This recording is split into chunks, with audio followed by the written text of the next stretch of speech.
Hi, everyone. I hope everybody doing well. So probably some other people will join us for the session, but I want to first to thank you to be here. And I would like to warmly thank you to join us today for this Q&A session. And we understand that your schedule are busy, and we truly appreciate it the time that you take to attend this event.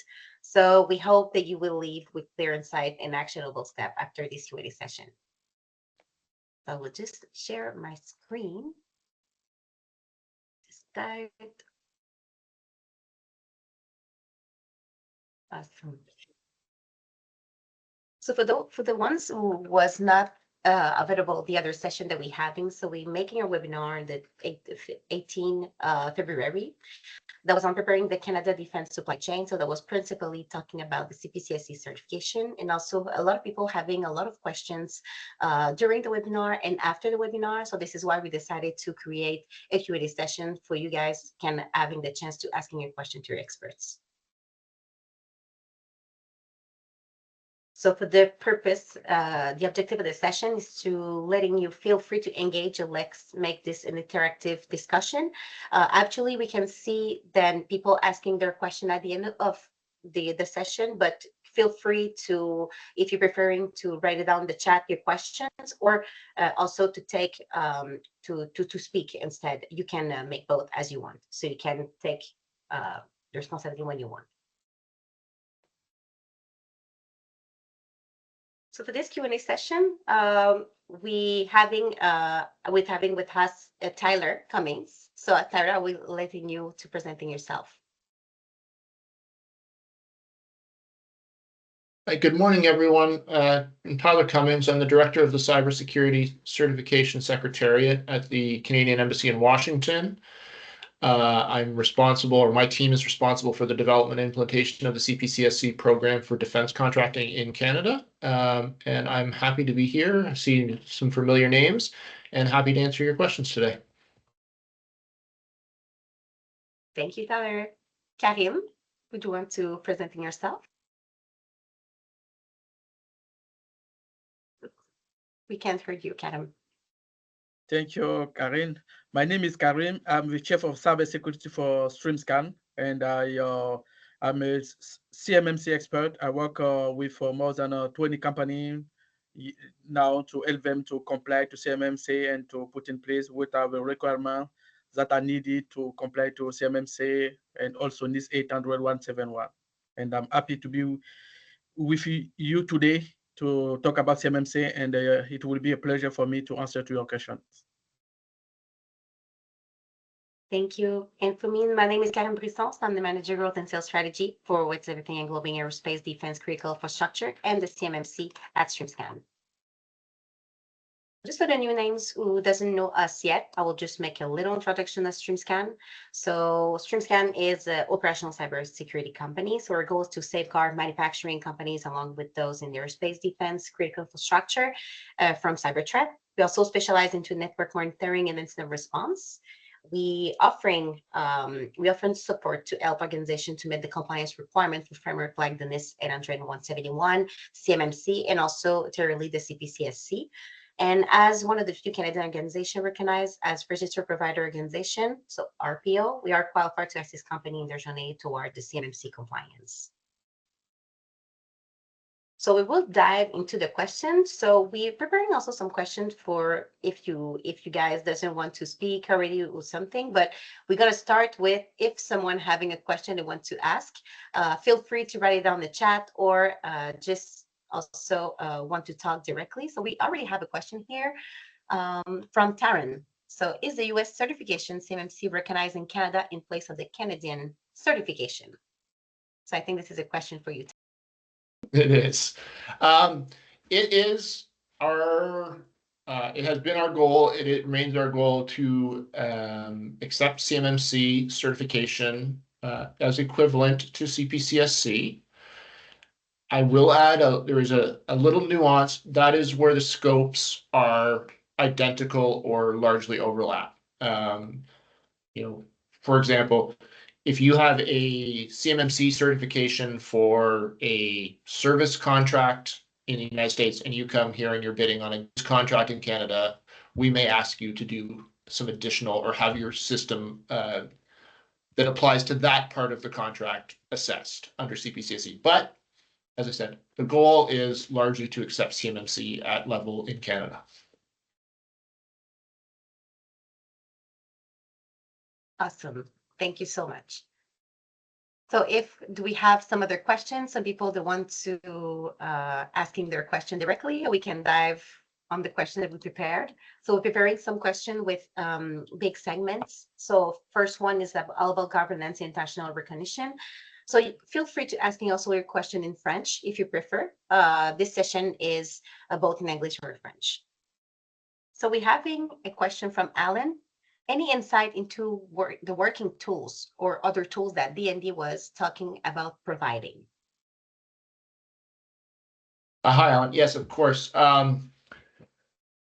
The first tools will be available will be those developed by the Canadian Centre for Cybersecurity. That will be the level 1 self-assessment tool. And then the level 2 self-assessment tool will be available later this year. Sorry, the level 1 self-assessment tool will be available this spring.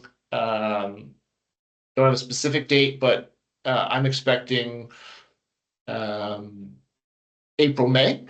And then later this year, the level 2 self-assessment tool will be available. The DND risk assessment tool will be made available. They're planning to release it to industry for comment and then hope to have some focus testing and focus group discussions on the tool itself and on how the flow down will work for subcontractors. But I don't have a specific date on that, unfortunately, for you. Does that answer your question?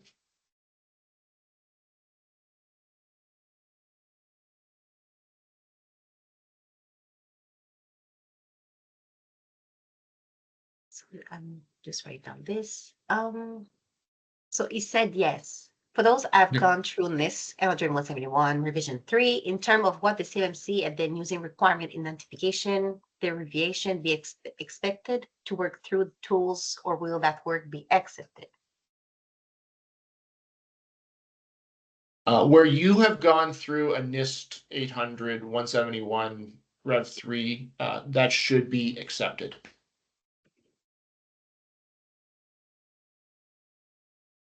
Awesome. So we're having a question from Arnold. How will you address the difference in laws, regulation, and policies from the CMMC and the CPCSE?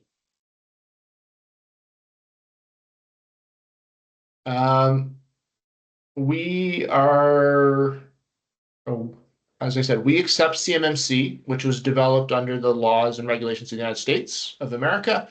We are developing CPCSE in Canada for the Canadian industry.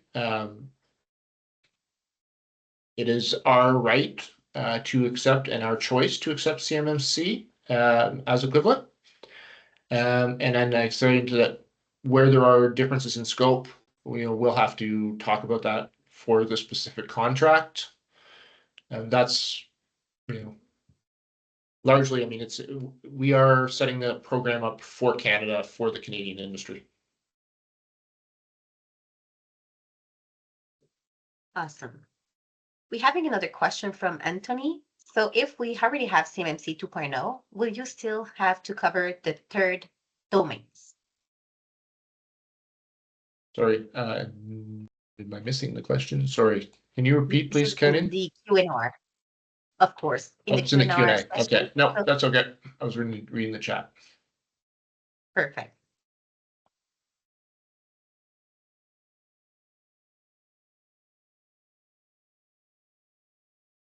I'm sorry, Anthony. I don't think I understand your question. I apologize. Sorry, what are the other 3 domains that you are referring to there? Tyler, I can answer this question. Okay, please go ahead. Okay, just as a reminder, CMMC is based on this 800-171 Rev 2 from the US. In the Canada side, the Canadian certification is based on Rev 3. And Rev 3 come with 3 new domains that are not part of Rev 2. We are talking about cybersecurity planning, system and service acquisition, and supply chain risk management.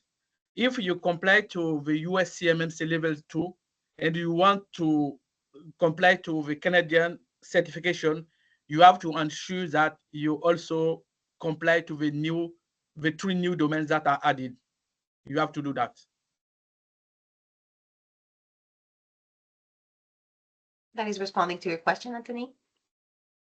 Yeah, thank you, Karim.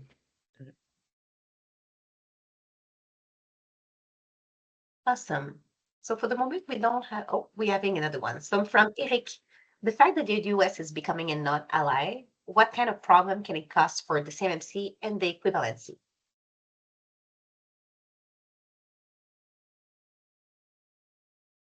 I'm going to leave the current Canada-US international relations issues to the side. From a technical level, we have chosen to accept CMMC. Obviously, the government could choose not to at a future date, but for now, that is our recommendation. The intention was always to accept it. It was to respect the interconnected nature of our defense industrial base and to reduce the compliance burden on companies that are interested and do business with both the U.S. Department of Defense and the Canadian government or the Department of National Defense.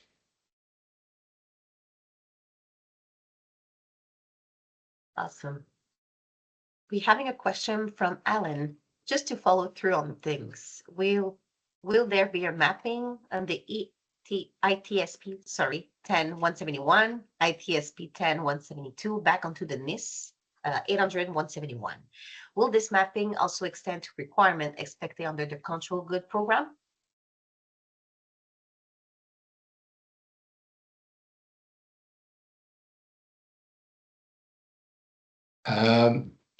So that mapping is underway, Mr. McDougall. What I'm not sure is if the results will be shared publicly, which I know is not the most useful answer, but that's unfortunately the current situation. However, my program and I are always happy to have that discussion. When it brings the controlled goods program, we would also include our colleagues from that program to have a discussion with you about how the controls are touching your company or your contract. Awesome, thank you. So there's no question, it's more commentaries, comments.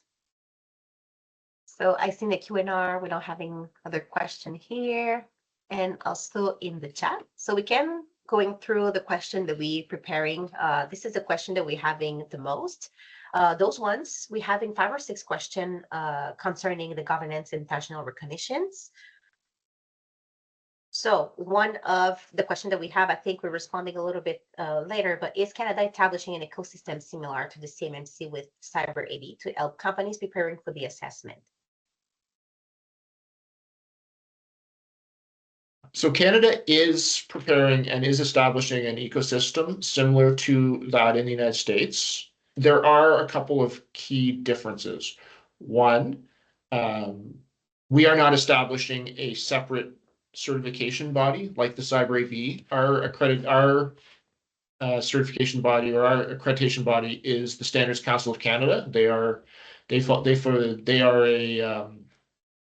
crown corporation who fulfills this on behalf of the government of Canada. They will accredit certification bodies, and those certification bodies will then certify the CPCSC third-party assessors who will carry out the audits and assessments for CPCSC. The other difference is we will not be certifying RPOs as is in the US system. So there will not be certified consultants who can assist a company in preparing for an audit. That service is obviously available, but we will not be certifying companies for that. Awesome. So the answer is yes. So we're having an ecosystem, but this is not really similar as the CMMC. There are some little differences as CMMC having RPOs and the Canada will not having specialty type of RPOs as we can call them. So by example, for companies that already have obtained the CMMC certification, there will be a recognition process in Canada. So I think this is a question that people having more and more. I don't know if you can answer to this, please. Yeah, without being able to tell you exactly the process, if a company has a CMMC certification and is bidding for a DND contract, you would present that as your equivalent to CPCSC. Like I said, there will be a discussion if the scope aligns. If it is, it will simply be accepted and you will be granted the right to apply to bid. If not, like I said, there will be a discussion about what further assessments you might need to undertake to address that gap. But again, just underline our intention as of now is to recognize CMMC level, like at level as equivalent with CPCSE. Awesome, thank you. We're having another question from Mr. Stunt. So don't you think it would be difficult to been practicing organization without authorization? So without example, RPO to helping company to getting through the assessment? I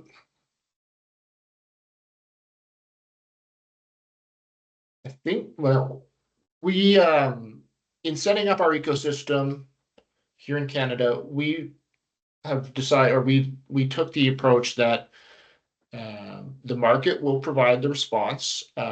There will be companies who will provide that service.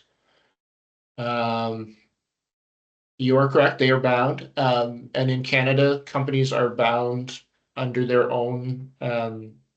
So it is a business decision. If you wish to find and hire somebody to help you prepare, we aren't going to direct you or tell you. Every company is free to make the decision how to meet CPCSE requirements on their own. Exactly. Yep. And we see this on the field also about CMMC. So some company can do it by themselves because they have the expertise internally. But some of the supply chain doesn't have sometimes IT internally. So no cybersecurity expert intern, but you can have helping with some company who can help you to getting through the assessment, but there's no mandatory RPO or some other organization that helping you. But as Tyler said, this is a business case. So if you don't have IT internally, whatever, don't hesitating to going to see some expert. We see on the field with CMMC, by example, some people try to do internally and take years and they're not sure about what they're doing. So if you want to don't lose time, money, and effectiveness, it's better for you guys to going to see a company who can helping you to getting through this process easy. So we're having another question from Arnold. So what about training of individuals about the CPCSE? So training for people interested in being, or companies interested in being assessors, will be available from the certification bodies. That's part of the accreditation ecosystem. Though each of those certification bodies will set up their own training regime for assessors that they are contracted with or hiring themselves. Then that all falls under the accreditation granted by the Standards Council of Canada.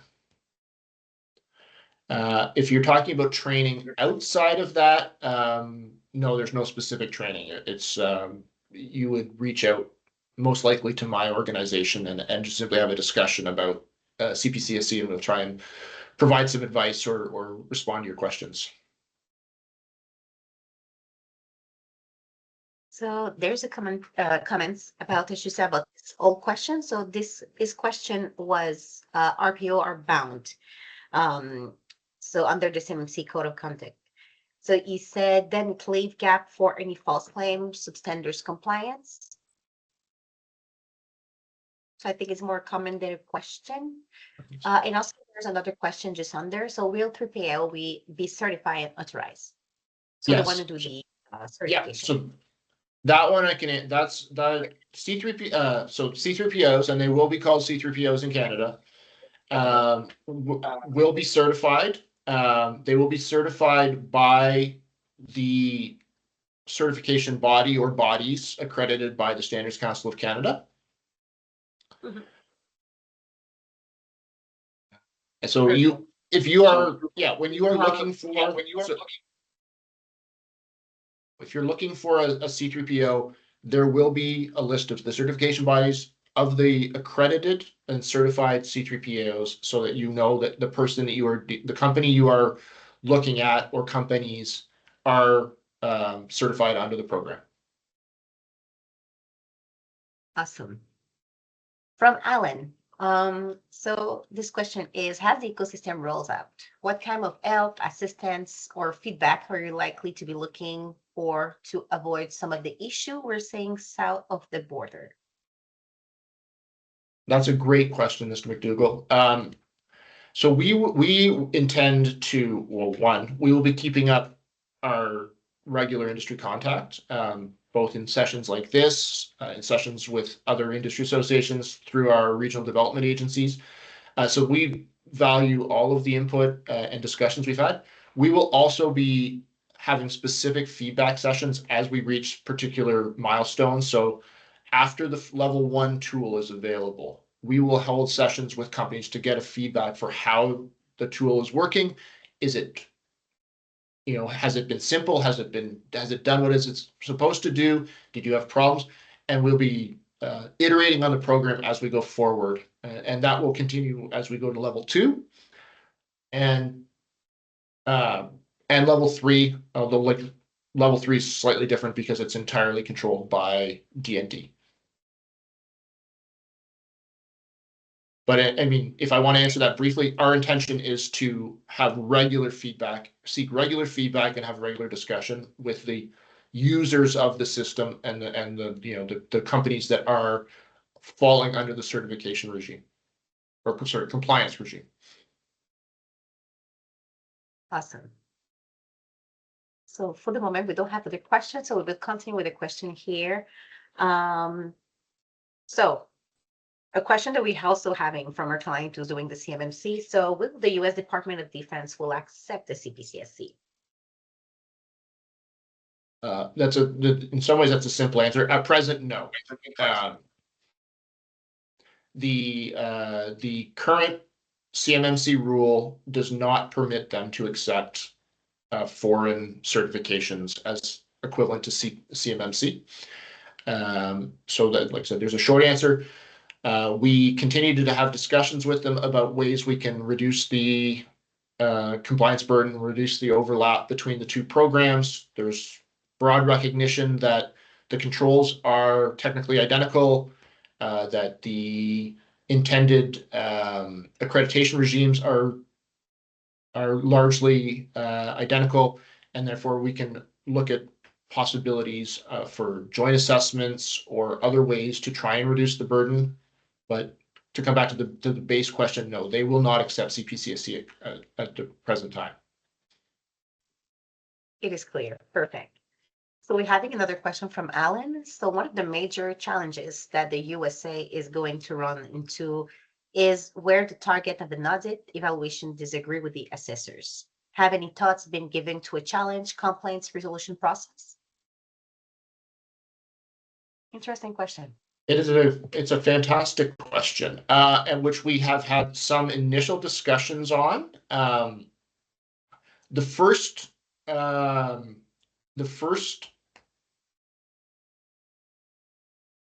step would obviously be continued discussions between the assessor and the audited entity.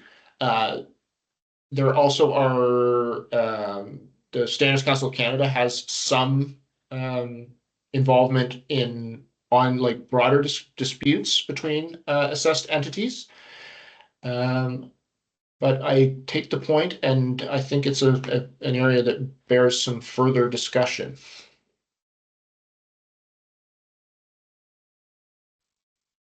Thank you, Alan. Thank you, Tyler, for your answer. Alan, again, so we also thinking that D&D assessment that will be outside of the SCC. I don't know if you have a comment to do about this.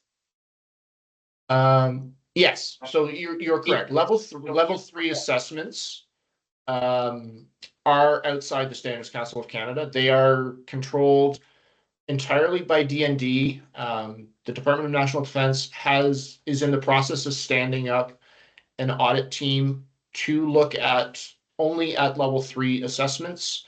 So they will be trained to verify that the company already has level 2, and then on the additional controls that are part of level 3. There's not a huge amount of detail after that. I mean, we're realistically talking about, summer of 2026 before we start to see likely the first applications of level 3 contracts in Canada. I mean, the standard, the NIST 800-172 standard is still in public review. Once NIST has finalized its revision 3 of the 172 standard, the Cyber Center still has to create the Canadian version of that. So we're some time away before we see D&D as conducting any assessments.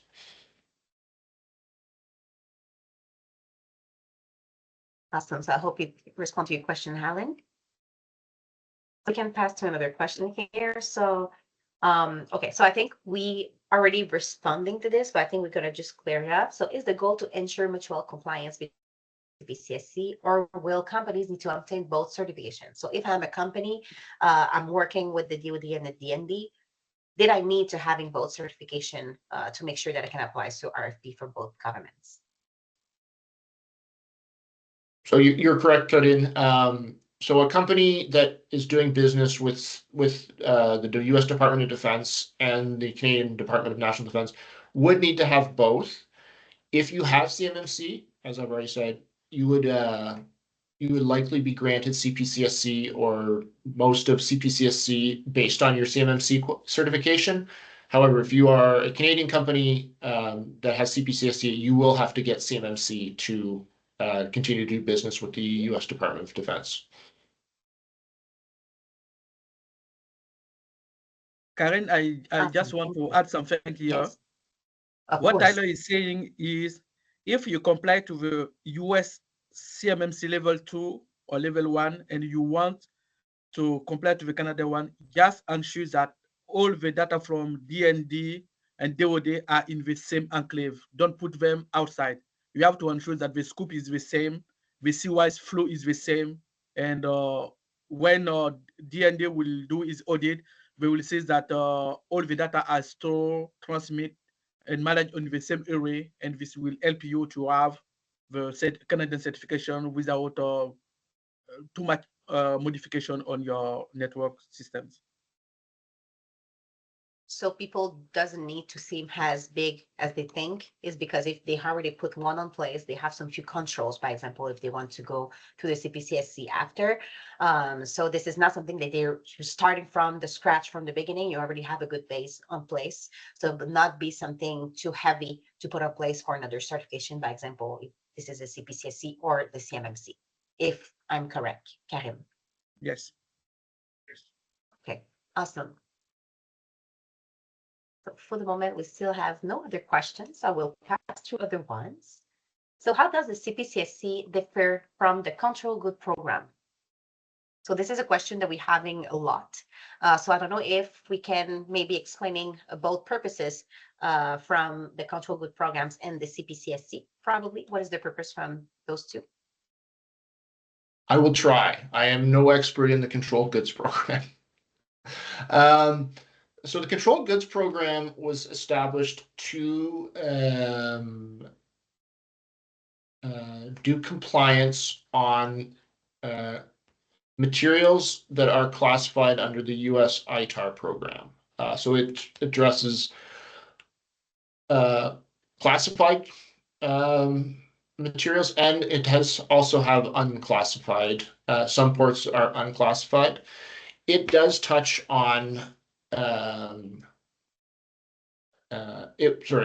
it will there is an overlap between the two programs. I mean, both programs touch on personnel security, personal security, physical security.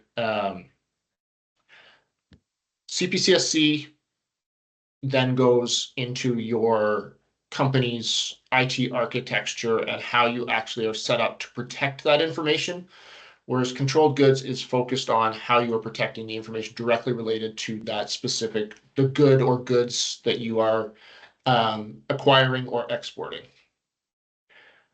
We are working with our colleagues to try and map that overlap and make it so that if you are where you are qualified for one, those controls that overlap, you would not need to re-verify them as part of your certification for the other.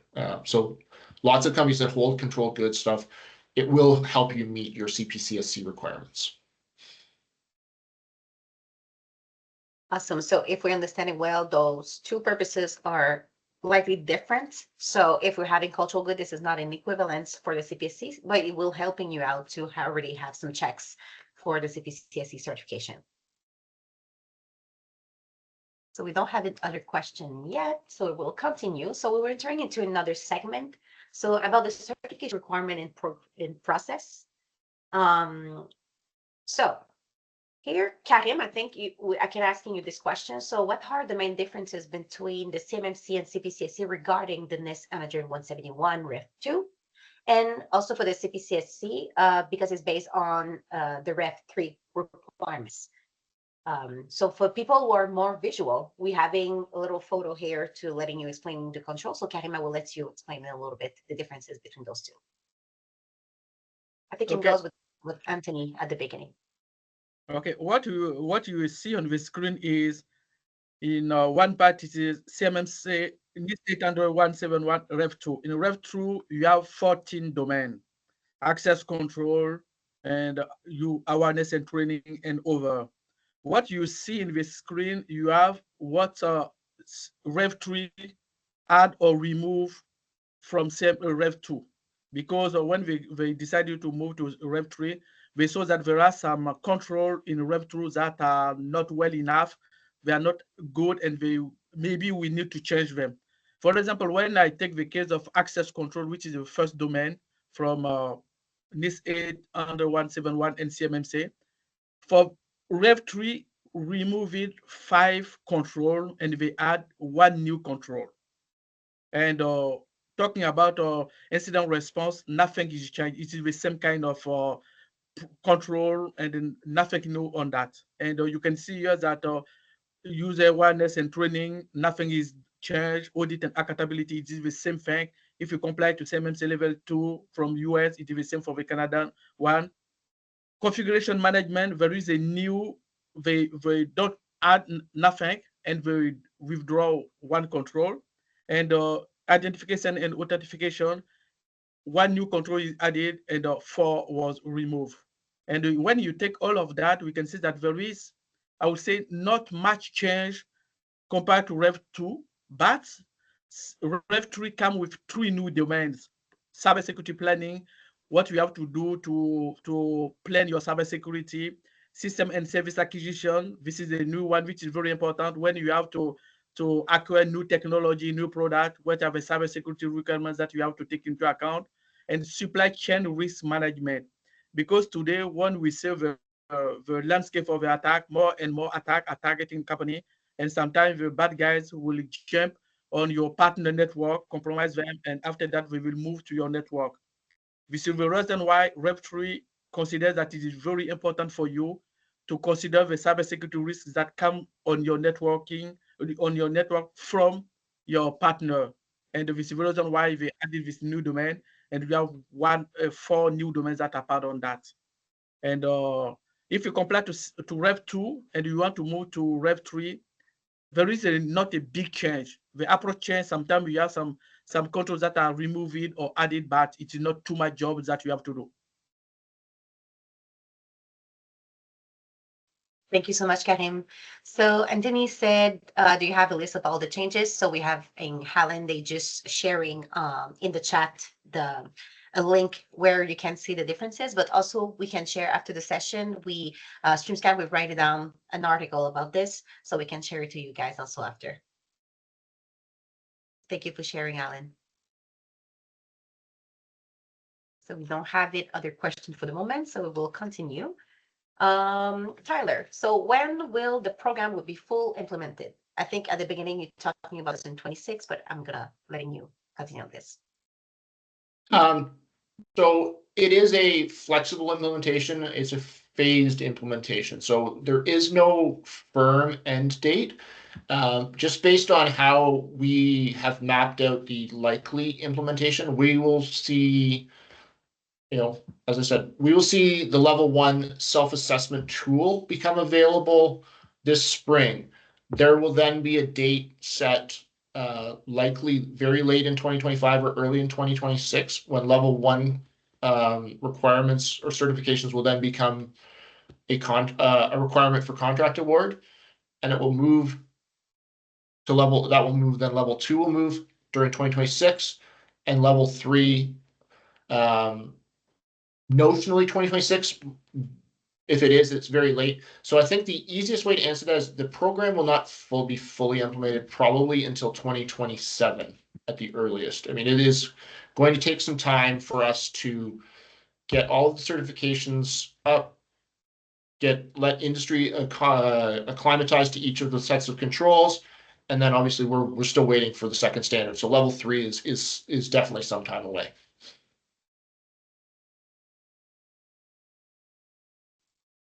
Awesome.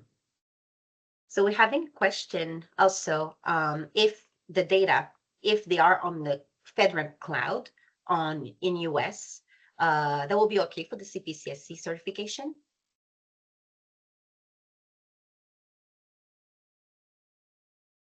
Sorry, Karine, can you please repeat the question? Yes, I just received it by email, that's why. So if Okay. the data are in the FedRAMP cloud in US, that will be okay for the CPCSC. I can write it down in the chat.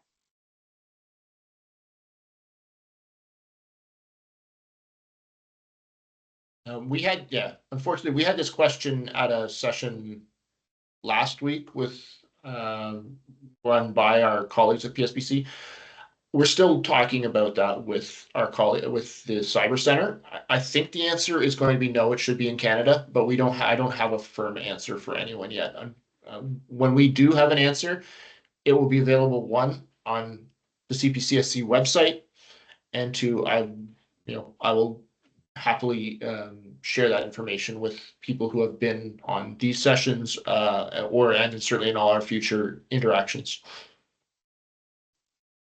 Awesome, thank you.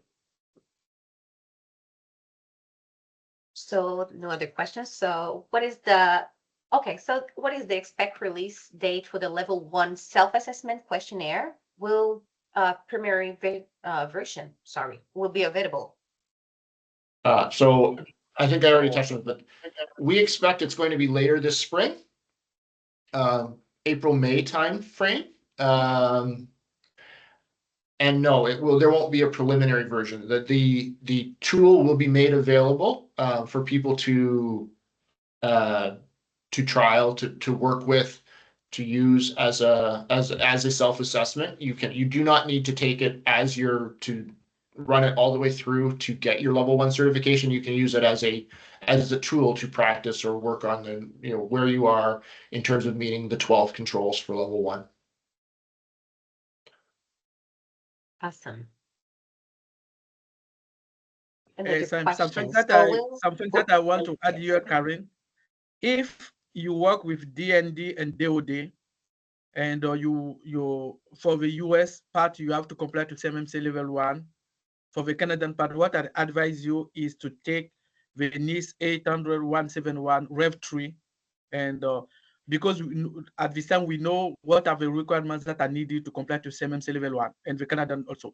Just pick that and ensure that you comply to that at this time. Because if you just focus on the Canadian part and you have to comply to the US part, there is 2 or 3 different sub controls that you have to put in place. If you comply to US one is bigger than the Canadian one. I feel that there is 2 or 3 controls that are missing on the Canadian part. Compliant to the US, and you also is compliant to the Canadian one.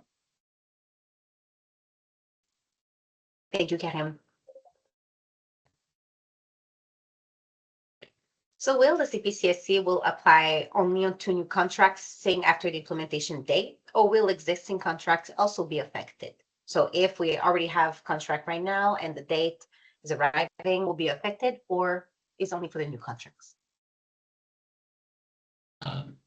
Yeah, so the general approach is it will apply only going forward. So after a date, contracts, RFPs and contracts will require a CPCSC certificate. That do require a CPCS certification will have that included in the either as a bid requirement or as a early on as a requirement for contract award.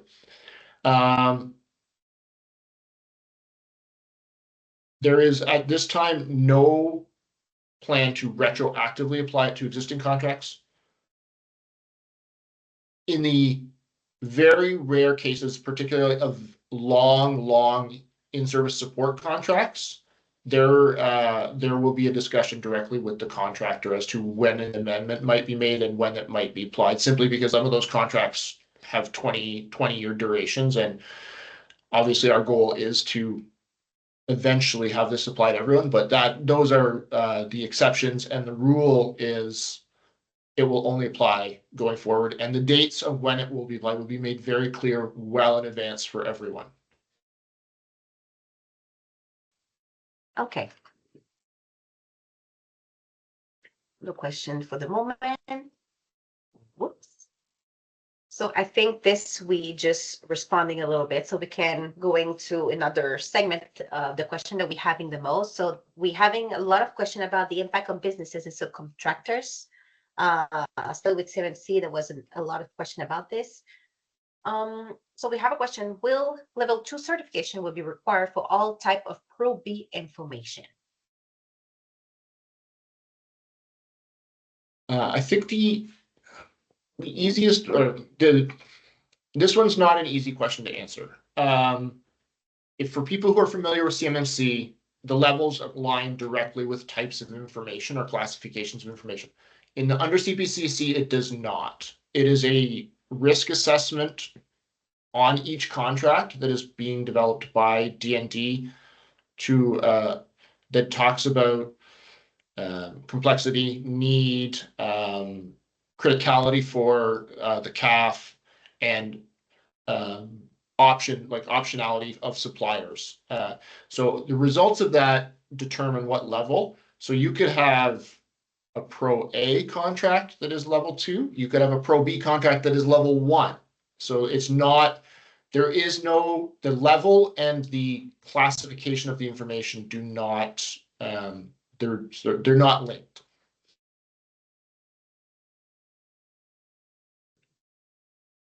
Awesome. Thank you for answering. Okay. So I think we talking a little bit earlier. So if an individual works in an environment containing controlled goods, but does not directly handle them, will they still need to undergo a security assessment to be recognized or have an equivalence? Or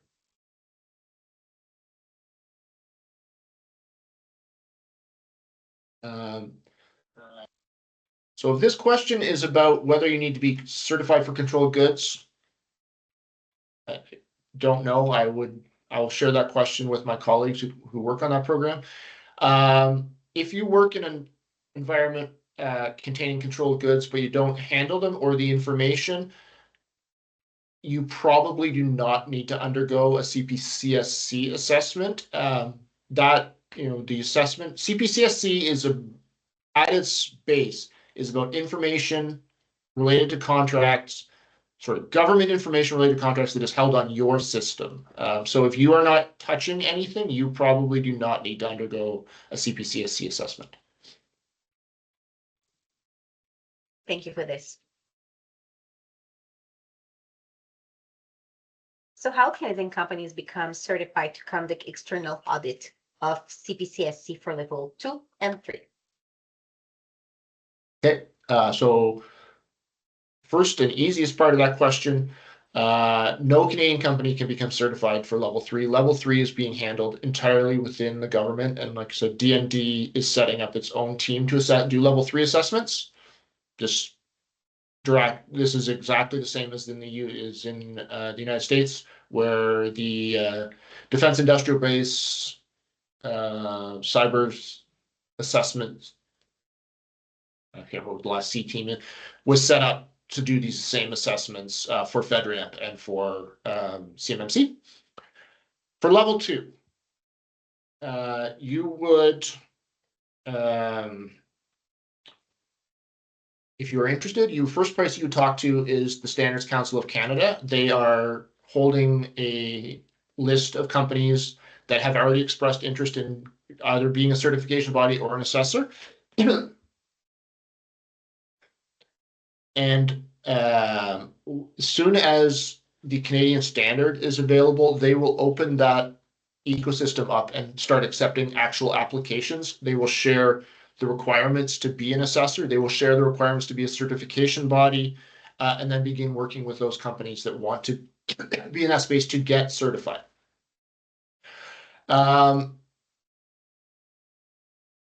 If you are interested in being a C3PAO, you probably are going to have to wait until the certification bodies are identified, because you will actually be working with and certified by those bodies and not by the Standards Council of Canada directly. Okay, awesome. We have another question from Alan. So will there be a minimum clearance level for those conducting assessment? And will the PSPC ISP scenarios be updated to include it in the application process? So thinking back on the whole MITS 16.3 secret clearance requirements for those with enhanced or privileged access to systems.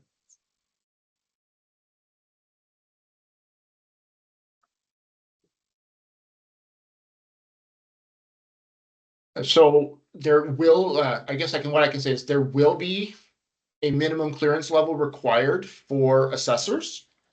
The debate currently is between level 2 secret or enhanced reliability. And are the extra requirements in secret necessary in a world where you are assessing government information held on a third party's IT system? Thank you, Tyler. I hope you're responding to your question, Alan. So here we're having another question more about the cost of the CPCSC. So a CPCSC cost study was previously mentioned by the PSPC. So when would it be published? There's one will be available, or? Yeah, it was done internally. It will never be published. So Okay. So just in case, if you want to understanding how much it will cost, so what we're doing as StreamScan, by example, with the CMMC certification, we're always doing a gap analysis. So we give you an overview of what, where are you today with the certification? And after this is more easier to updating prices about what you need to put on place, because as the CMMC CPCSC requires to having also technology on place, and it's not part of the assessment of write down politics and other stuff. So it's better for you to looking with the company. They can implement you to getting through a gap analysis. And after we have a better overview of how much it will cost on the long term for all the rest of the assessment. Here, Tyler, I think you see the comment of Alan. Do you want to comment on this, or this is okay? I appreciate your input, sir. Thank you, Alan. So cost and funding. So this is a very big question that we're having a lot of people having question about this. So do we having estimated cost for the SMBs looking to obtain this certification? An average price or something? I don't know if you having a range or something. Yeah, it's a difficult question to answer, because each company is in its own space in terms of what IT upgrades additional protections or changes might be required to meet the controls. And that makes it very challenging. And then we are only just now setting up the accreditation ecosystem, so we don't know exactly what companies are going to charge to get for as either as certification bodies or as C3PAOs for the actual compliance audits. So it unfortunately, and I recognize this is a question that gets asked a lot. There is no answer that we can give that to even with a range to help people. Indeed, this is a very difficult question. We're having a lot of question internally, but as expert, we cannot give you just an overview of the pricing because, as you said, it's depending if you have IT internally, if you have different type of technology, if you already have politics based on other revision or other version or other stuff that we need to also take in consideration. So it's very different for every company. This is also not really only based on the size of the company. Is very if you're having technologies or also their stuff in place. So we're having here a comment. So one of the larger complaints out of the CMMC environment is the near prohibitive cost. So 300K estimated, but also in terms of the annual renewal fees for companies and individual, putting it well beyond the small and medium businesses. So thank you for the comment, Alan. And this is true. There's a lot of cost to take also in consideration. It's not only the first time that you put in place the assessment and you're getting certified, you have to renew. As every certification on the market, you need to make sure then you're still compliant year after year.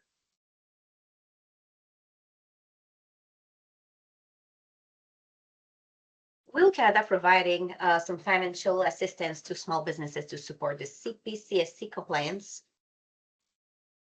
from a government perspective? We know there's existing some clusters who getting through some programs. So as Streams Canada with the CMMC, we already participating with Aero Montreal and other clusters also to helping company to getting some grants for getting through the compliance. And also as Streams Canada, we still always we always trying to get this news to share with your clients. But are you thinking that Canada personally the government will providing financial assistance for small businesses? At present, the government is providing in-kind assistance only, so through advice, through tools, and through materials, but either through my secretariat and through the Canadian Center for Cybersecurity. So the self-assessment tool, the level 2 self-assessment tool, the detailed guidance that will help you. Some of the regional development agencies, some of the local associations also have put in place some programs to help small business members meet, but there is no overall government assistance program for compliance costs at this time. This is something we've heard over and over again, and if it's something that is people are in or companies are interested in, please continue to make that known, not only to me, but through all of the associations. The more that message gets heard, the more likely that there might be something put in place in the future. Exactly. We have another, will these be linkable to programs like the Digital Adoption Still programs? This is a good question.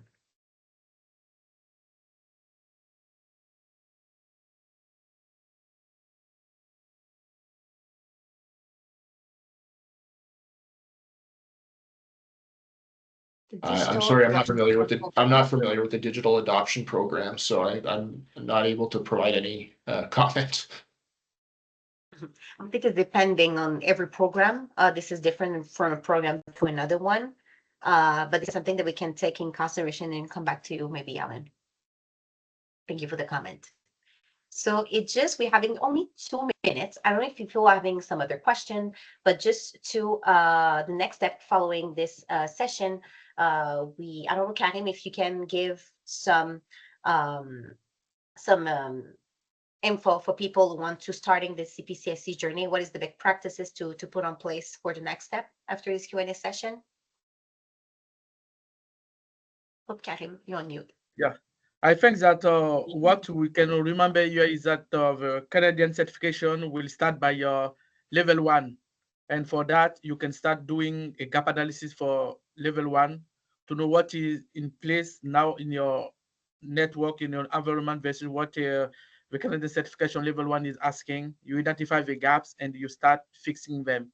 And of course, you have to understand that complying to CMMC level 2 take between 12 months and 18 months. And if you want to, the Canadian one will be similar.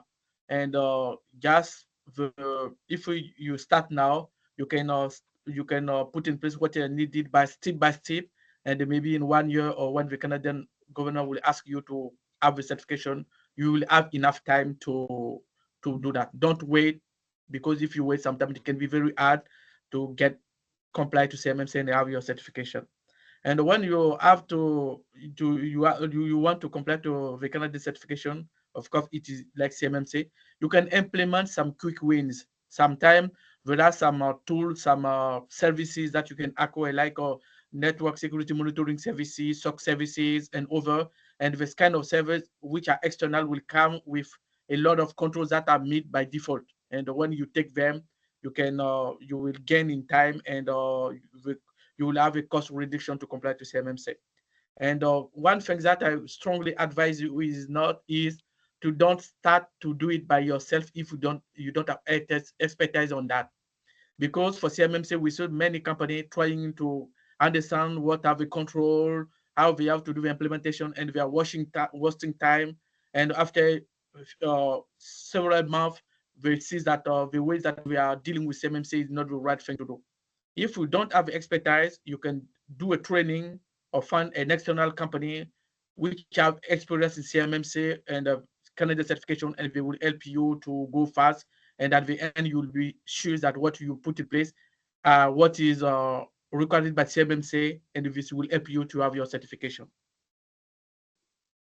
So don't wait if you know you're going to apply to some RFP material in the future. If you're already into the ecosystem, just starting with a gap analysis in terms of having a good maturity in terms of cybersecurity, it permits you to understanding where you're standing today, and also to more preparing the future, how much it will cost, who I will need to put this in place. So this is a good thing if you want to just be proactive into this. A gap analysis doesn't obligating you to getting through the full assessment, but will give you an overview of where you are today and what will be the next step for you and how much it will cost also.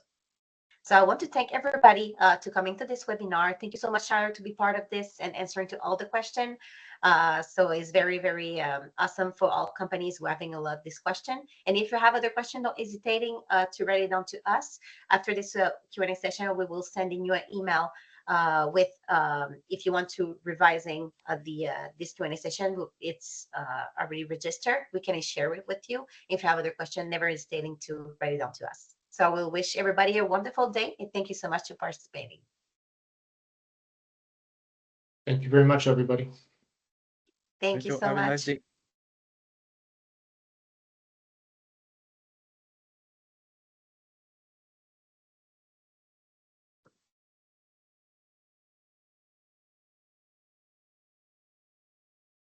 Thank you so much.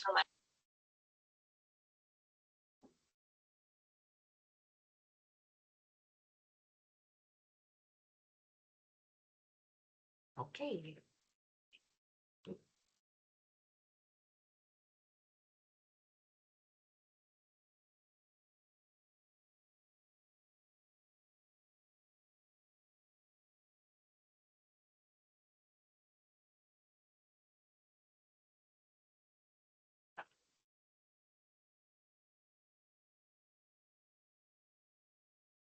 It's waiting. Okay. I think we just us. I'm not sure. It changed a little bit the platform. So I'm gonna just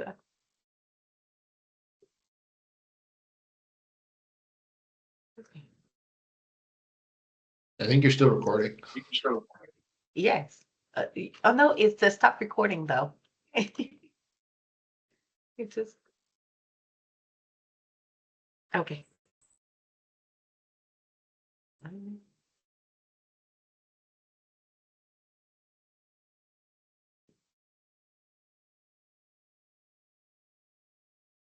Just.